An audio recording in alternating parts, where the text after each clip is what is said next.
Hey, Omega. Yeah. So I was playing this game the other night, and I rolled the 5, and so I got transported back in time. You don't say. Yeah, and all of a sudden, there was Ric Flair, Hulk Hogan, and Undertaker on my television screen one more time in the present day kind of tense. And I was like, what the hell is going on? Sounds interesting. Please tell me that wasn't last night's Raw. I don't know. I don't watch Raw. Oh, maybe that's a good idea. Let's just start the show before I get really disappointed.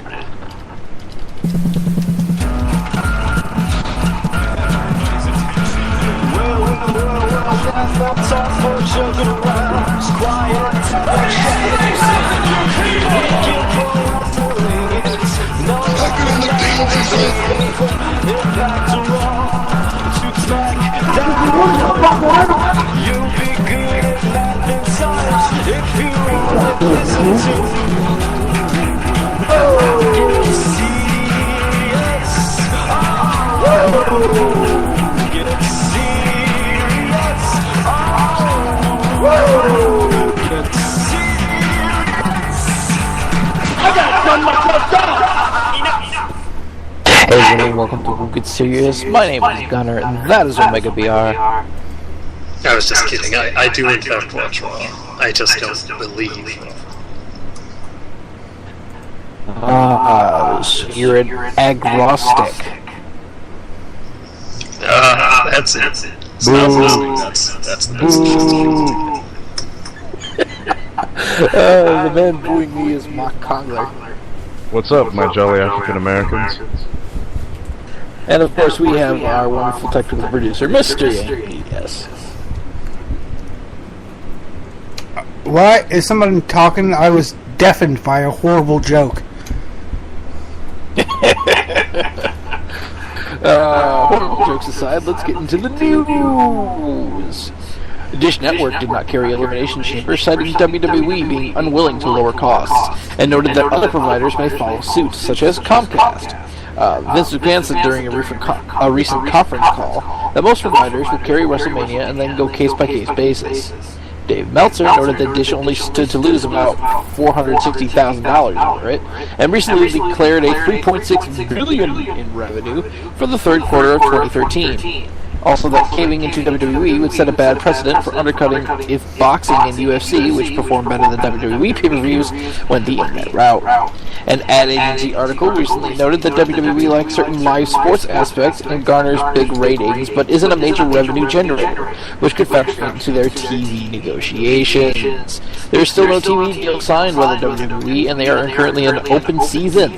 So basically what's happening here is that they want to be done, according to their call, by April, to be done with their TV negotiations. Now, they're hearing offers from all sorts of places, apparently. What do you guys think is going on with this current, WWE on my TV thing? I don't know why anybody wants to lose money, whether that be small change. It sounds like some petty bullshit to me. With Comcast. Well, on the surface, we were saying, what good does it do DirecTV to lose customers? Yeah, exactly. But then you consider this fact that we have, this information, the fact that they don't really stand to lose that much money over it. And then the whole precedent of UFC and boxing, which are, average UFC pay-per-view does what, 1 million buys? There are a million buys, probably anywhere between 400,000 and 600,000. Which is still, double of what the average WWE one does now. And they're probably much less the production costs too. No, they're actually like $10 cheaper, just about.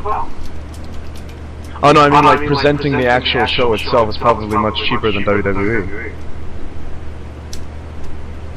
A bit, yeah. Well, I little just feel bit, like not pro wrestling. too much. So, excuse the term, but the I think it's ballyhoo. Is that what it's called? The ballyhoo of think so. professional wrestling requires so much money because it's such a performance and it's such a spectacle. But UFC doesn't require that. But they're making so much more money. I think it's just a matter of mainstream. I think more people are attracted to. Well, the key difference is WWE is predetermined, and UFC for what it is. In boxing, all these you could say it's fixed or whatever, but it presents the idea of being real. So, But don't forget it's homosexual. well, like this ad agency thing, like this article said, it's like WWE has a certain factor that they just will never have compared to live sports, and that's why it's not necessarily as important as the rest,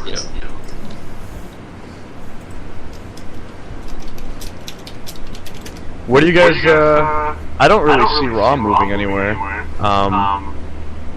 TV deals? You never know. You never know. That's the thing. You see what happened last time they had a TV deal, or 2 times ago when they had a TV deal out.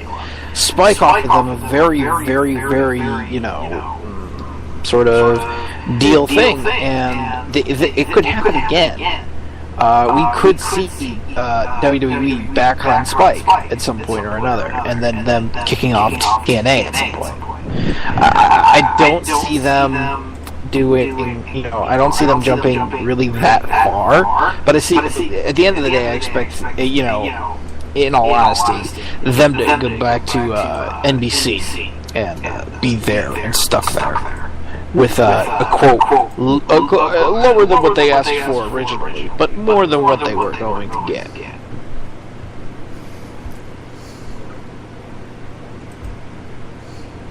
Yeah, who cares? I mean, as long as we can see it. As fans, that's really all I'm concerned with.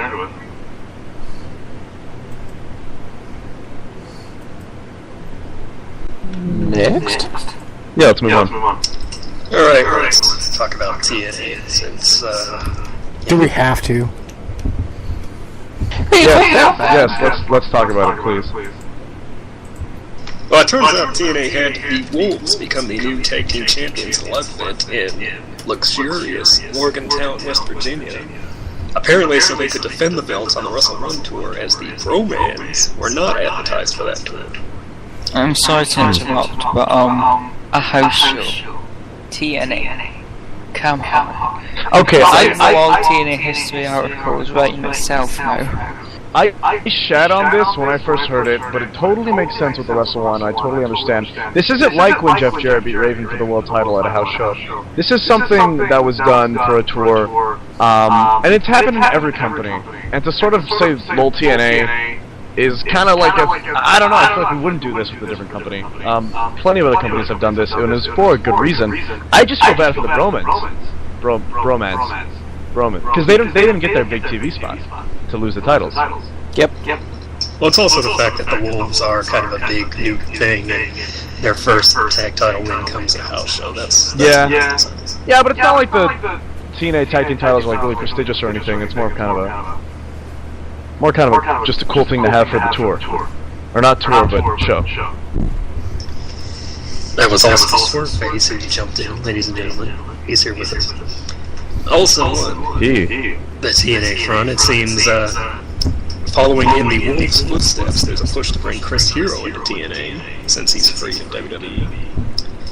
And apparently, because TNA's crowds are so small, they often have to write a check to the arena just to get out, as opposed to doing what everyone else does, which is the arena gets a cut out of the final settlement. Apparently, when TNA ran Temple University this past December, they had to write the building a $15,000 check, because the money they took in that night couldn't even cover what they had owed to the arena for renting it. Jesus Christ. That's so fucking sad. I can't even like... It's not surprising! But, I mean... I've been saying this... Look, I've been saying this for the past couple of years now. TNA is a glorified indie with a national television spot. But it's not even drawing as much as indie shows. at least for its house shows. I was watching that fucking UK shows, and I was impressed, like so impressed. They do great. We've been yelling at them to go over to the UK and stay in the UK forever because the UK loves them. More people were watching Elimination Chamber on Timer TV than a typical TNA house show attendance, just putting that out there.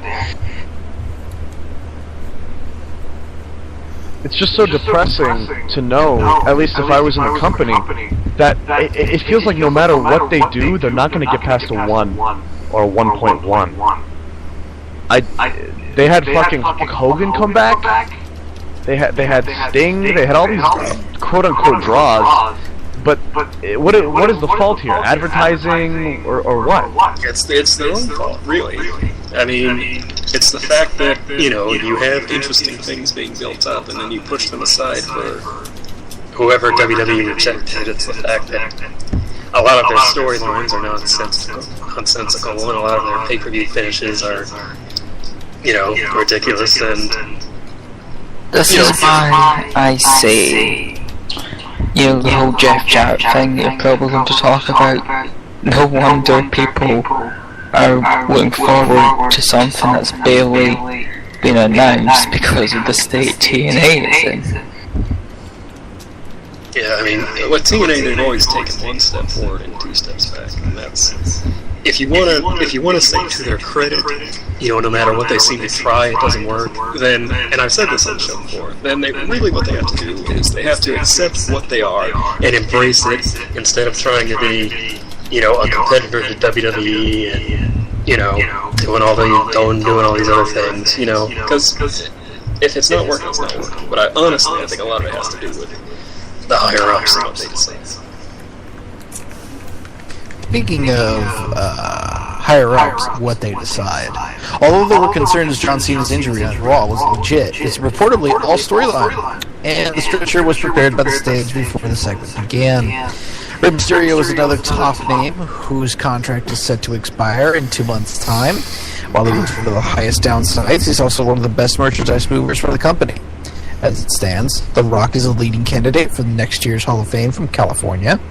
The original Sin Cara appeared as a dark, shadowy figure at the AAA TV taping on Friday because WWE threatened the promotion with legal action if they let him use the Sin Cara gimmick on the show. However, he expects to be able to use it by this coming May.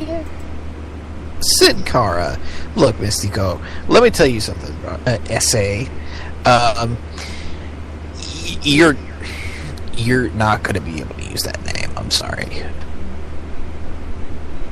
Bukaki. My left knee. Yes, Sin Cara's my Mystico, my friend. Who I love, or I think he's really talented. I don't know what the fuck happened in the WWE, but I don't understand this confidence, and I don't know who's telling him he's going to be able to use the gimmick, because he's not. He must be getting lied to, lawyers or something. They do a lot of that down in Mexico, not to you know, stereotype or generalize or anything, but you know, wrestling's kind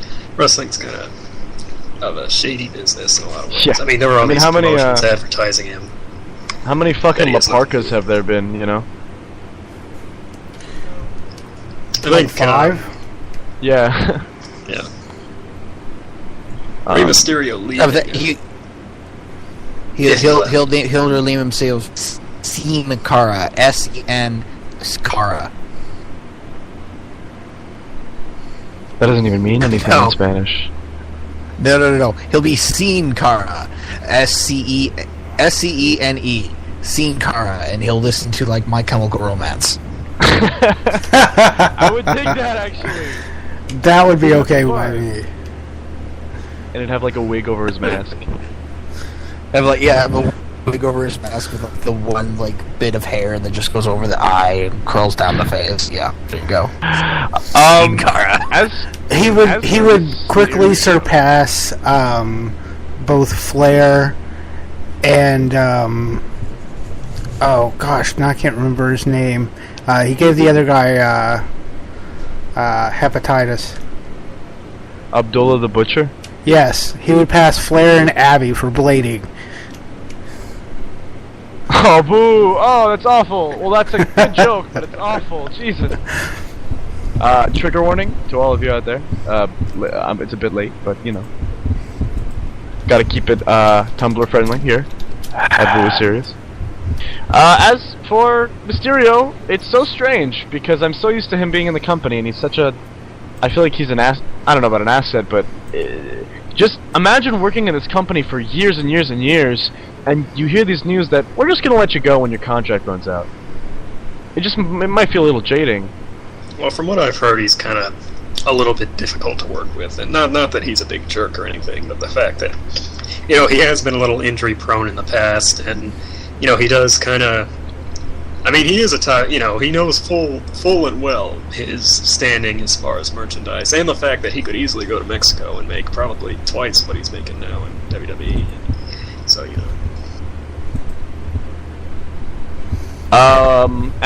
Yeah, for the Cena Wyatt thing, I really thought that was legit, but if it's not, I mean, good job, but it just kind of looked awkward, you know? I mean, I was cringing the whole time. Well, they could be saying no, it's not, because there's still a little bit of doubt. I think they don't want people to panic. Although I will say, if there was any WrestleMania match where Cena could get injured right before, it's probably this one. Or it could just be a whole overcome the odds angle, you know? I wouldn't be surprised. Well, time will tell, but speaking of overcoming the odds, the recent conference call revealed that the Battleground pay-per-view only did 114,000 buys, which I believe is the second worst in recent history, behind the abysmal December to Dismember fiasco.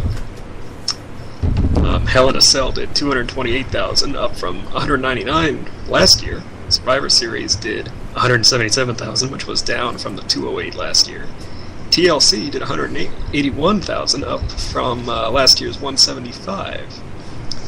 WWE will be going head-to-head with TNA on Thursdays, with the network programming a block of Legends House NXT and then a Superstars repeat.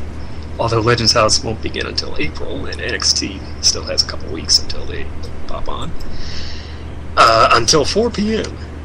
on launch day, WWE was including order numbers along with confirmation emails for the network.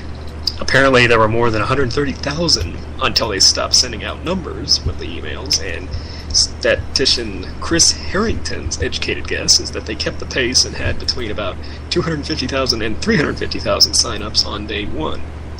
Keep in mind that they need 1 million subscribers to break even. 1 million subscribers is a totally possible goal by the end of the month, I think. I think they can pull it off. I do. With what is it, like 3 million average? 3 million and something viewing Raw? 3 million and something viewing Raw, and 300,000 buying on the first day. Oh, so yeah. 1% of your audience bought it on the first day. Then you could be safe to say that a third of your audience could buy it by the end of the month. I mean, by WrestleMania time, we should have this completed, I would imagine. I don't think there was any doubt that this was going to be a success, or at least I'm not aware of it. But I think really this is going to test is, in the long run, is this going to be able to support or give profit? I don't know. Well, as long as they break 1 million. And for Battleground, obviously this means that Daniel Bryan doesn't draw, and they should stop his push, because look at those numbers. Come on. What was the main event of the Battleground pay-per-view?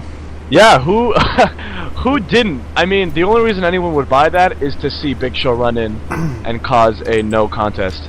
I would pay my money to see that. No, really, who was... God damn it. Who was the third man? No, who was the main event of Battleground? It was Orton and Bryan. Yeah, and they fought to a no contest after Just Big awful, Show came in just and so punched them both. fucking awful. What an insult to your after the paying refunds? audience. No. I mean, oh wait, I don't know, actually.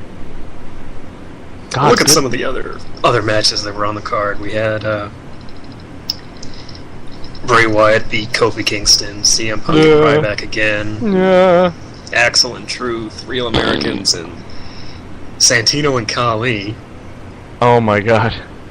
Del Rio facing Rob Van Dam in a hardcore match. Which was And- probably one of the best matches of the night. And the saddest thing about it, though, is that it also had that fantastic Goldust Tag and Cody team Rhodes fighting the match. That Shield was for... that is probably one of the best matches storyline wise in terms of the finish to a story that we're gonna get all year, because that was just so sweet, and what a shame that it had to be on that shitty pay-per-view. And they're definitely gonna use those numbers as evidence, like I was saying, because it's so easy. It's so easy to say we gave him his big push and look at these numbers, and it's just so frustrating at the same time. I think that was also the show that didn't have a lot of advertisement. I think there was maybe 4 or 5 matches they had advertised. So it's a matter of, it does play factor. Alright, so let's wrap up here. DDP did not get a deal on the Shark Tank for DDP Yoga. Basically, he was making an app. He asked for $200,000 for 5% equity in order to get a new app off the ground, and the Sharks denied him, saying they thought his business would decline. Well, they didn't necessarily think that his business would decline, but because they were so involved in other... they gave various reasons, basically, and they all said no. New Japan Pro Wrestling will be joining Ring of Honor for 2 big shows in May, including Border Wars in Toronto and a show from the Hammerstein Ballroom in New York City. Border Wars is 5:10, and the Hammerstein Ballroom show is 5:17. Chris Jericho will pick one lucky fan's writing to use as a foreword to his new book. So, put your pen to paper, and you could be in front of Jericho's new book. Yeah, just, I don't know when submissions are cut off by, but 1,000 words or less, and he'll read them all and pick the one he likes the most. As far as, what he and his career have meant to you and stuff like that. I'm willing to bet that this is that it'll be a cancer patient that gets the winner. That's a strange bet. I was going to just gush about the career of Super Liger. I'm just going to say that's really fucked up, Gunner, and while my joke was dark, yours has gone into full-on goth territory. I can fully and completely expect this to happen. It will be some sort of Make-A-Wish thing. DDP should have gotten it. Well, actually, from what I hear, it was just an advertisement thing, just to get the product out there. Yeah, there are 2 kinds of businesses that go on that show. Businesses that are just starting that really need the capital to actually be a business, basically, or, make more than just a prototype. And then rather successful businesses who want money to kind of go to the next step, which is what DDP Yoga is. Like that fucking, that helicopter thing, did you see that? That was stupid. I don't know why they put that. Yeah, well, the actual program is shitty. Yeah, let's move on.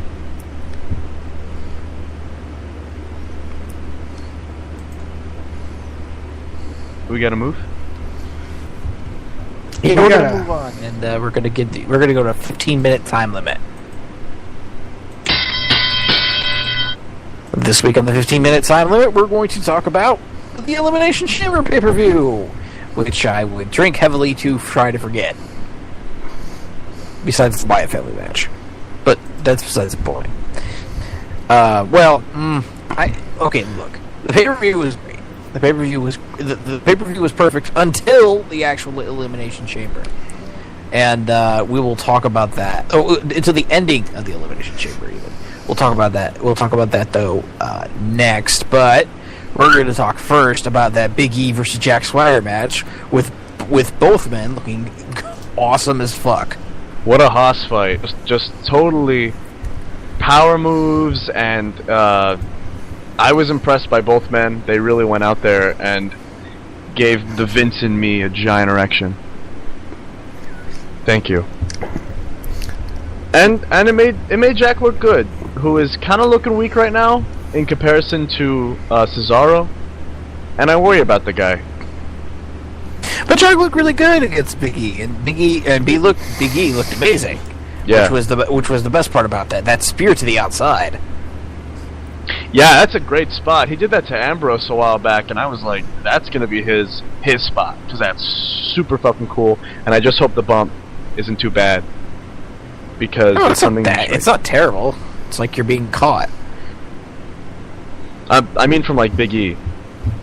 It's just that I fear, and I think people have noticed that Big E can sometimes be a bit sloppy. I love him, but he's cut a lot of people recently, and I just worry about that. But yeah, Jack did great, Big E did great, Zeb did great. Yeah. It was all great. Great match. It was a solid match for sure. And, I can't think of anything to complain about. The Real Americans are looking really good right now. I just wish they got the titles.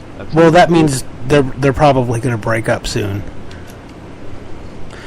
People were, whenever he left the ring, people said "We the People," so that means they're probably going to break them up soon because they're starting to get over. And God knows you can't have a tag team that's over in the WWE unless it's like New Age Outlaws. God forbid.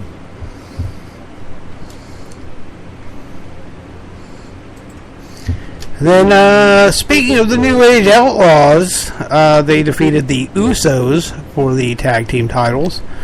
Or rather, they defended the titles and retained. I didn't really watch this match, to be honest with you. I paid more attention to the Twitter. It was fine. I don't remember much. The finish was good for keeping the Usos strong. Outlaws were actually getting quite a bit of heat, if I remember correctly. They were getting a bit of heat. I didn't enjoy this match. It was the battle of the entrances, and then the crowd died down. And then the crowd stayed dead, and then they ended the match with this, funny little swerve thing that they tried pulling. And it was, the New Age Outlaws. And you could tell that everybody watching it was like, why did they win? We don't understand. Why did you win? I did appreciate the headbutt spot, though. That was a very nice little callback to the Samoan ancestry. I always mark for the Samoan headbutts. Yep, New Age Outlaws still champs. Lame, but hopefully Mania, somebody will take their titles, because they're really getting old. Beat them in short order on Raw, so I'm sure, eventually the Usos will take it.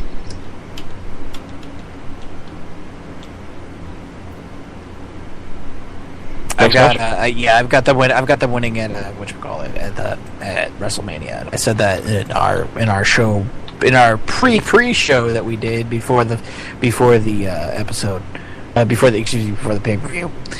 Moving on. We're going to talk about Titus O'Neil defeating Gary Young in the most stereotypical match that you have ever seen in your entire life. It was pretty run-of-the-mill. I mean, there was a story going into it. At least they had a reason for wrestling. But some nice... It wasn't quite the barn burner I was hoping for, considering this is kind of, Titus's shot to stand out and everything. Yeah, and then he didn't even... correct me if I'm wrong, but I didn't even see him on Raw last night, was he? I don't think so. Yeah, that was supposed to be his big pay-per-view win, right? These things happen to these guys. Like with Brodus Clay. Yeah, watch out them to be crime timed. Oh God. I mean, yep. I mean, I heard Titus is a nice friends 3 month with some dudes backstage. Uh-huh. Like Batista and some other people. But I don't know. Time will tell. He's certainly great on the mic. Maybe that's all he's good for. Well, then he should just be like a manager or something. But I mean, he's too big to just not be in the ring, you know. He's too strong. God damn that new strong thing. Ugh. Let's Exactly. Let's move on. Yeah, this match was okay.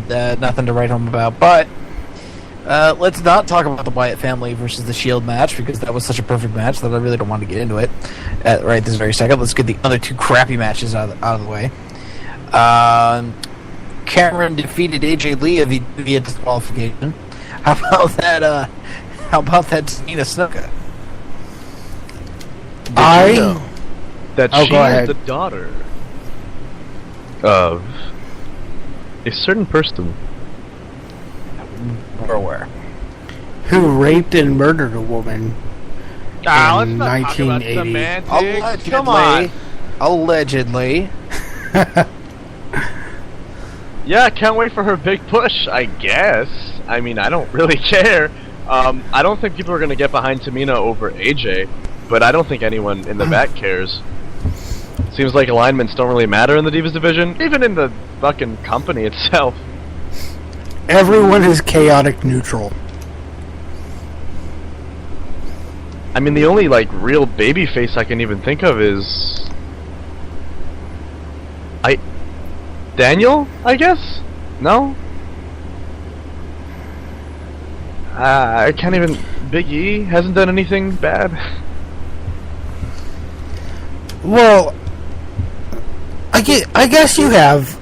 I mean, Cena is a face for sure. I mean, he's definitely like good or whatever. But in the Divas division, there's just nothing to distinguish anyone from anyone else at all.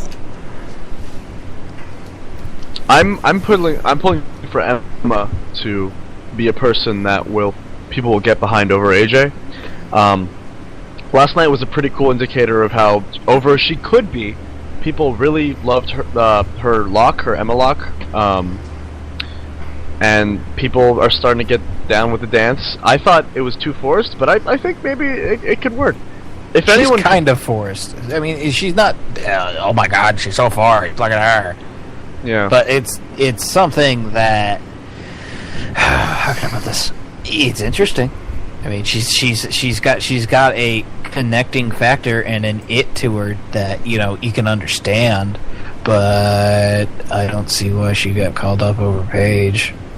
I don't get it. Well, Paige is the champ. Paige is the women's champ, so I think the problem is when you stick her with Santino, then it's really more about being goofy and comedic rather than... I think the dancing thing works better if she's a heel and she thinks her dancing's amazing when it's really just not.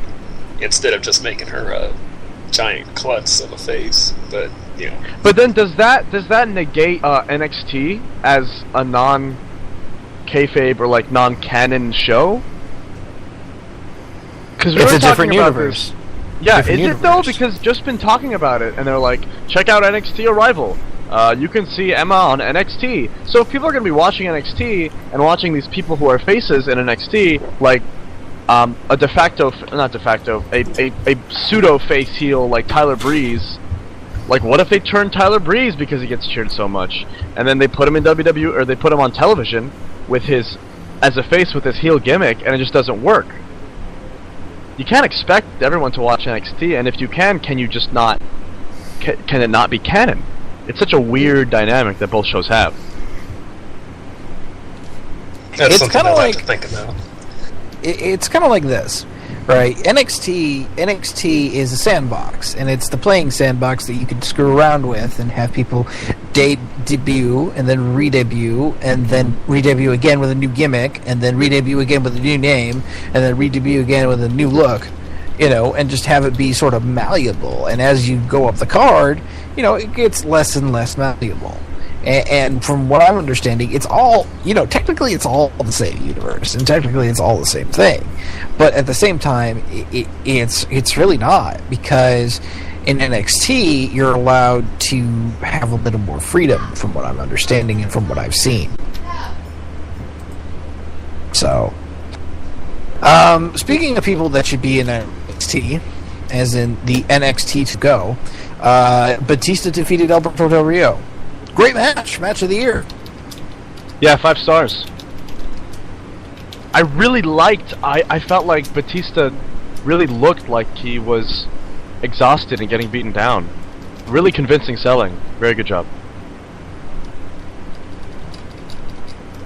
Thank God for our based ADR beating him last night, though. I have to say, that made me jump out of my seat.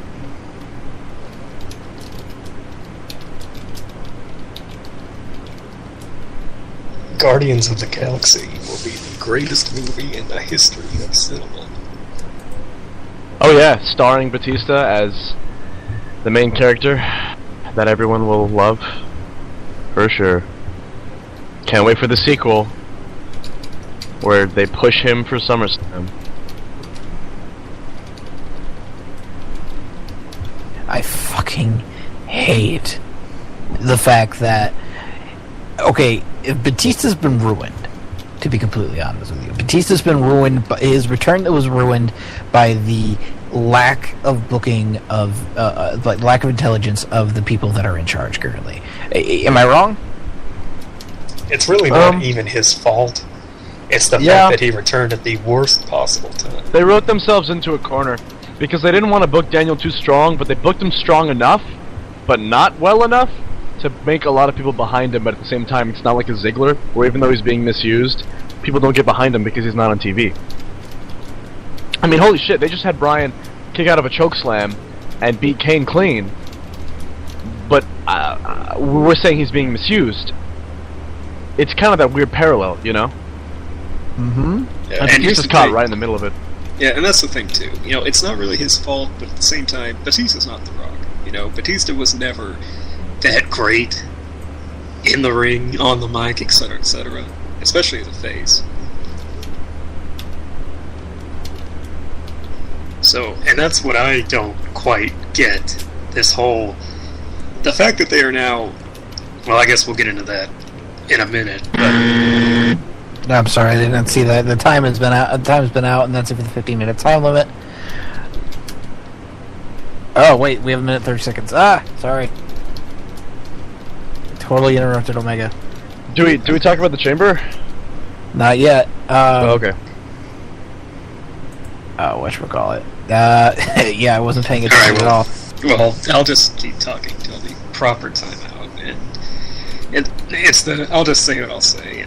You know, it's the idea that they're now acknowledging the disappointed fan reactions, and they're now acknowledging Batista being a heel, I guess, or being annoyed at the crowd, saying he's going to boo him, saying he's going to tell them what they really think of him on SmackDown, or what he really thinks of them. You know what I'm saying. Well, I can't wait for that. So, and it doesn't make sense, and I'll tell you why in a minute, I guess, when we talk about WrestleMania and and the end of the chamber and the direction of WrestleMania.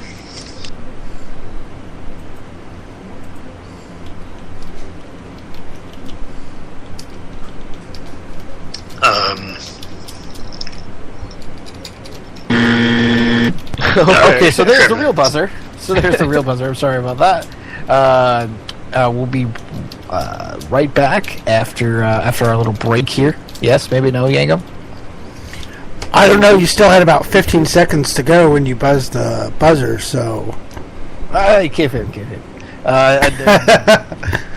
Yeah, we'll be right back with the overtimes. There it is, right there.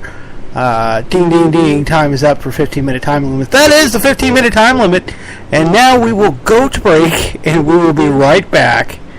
And probably a little more professional into segment 3, where we will go into the overtime and we'll discuss the actual chamber match as well as the Raw WWE Network era.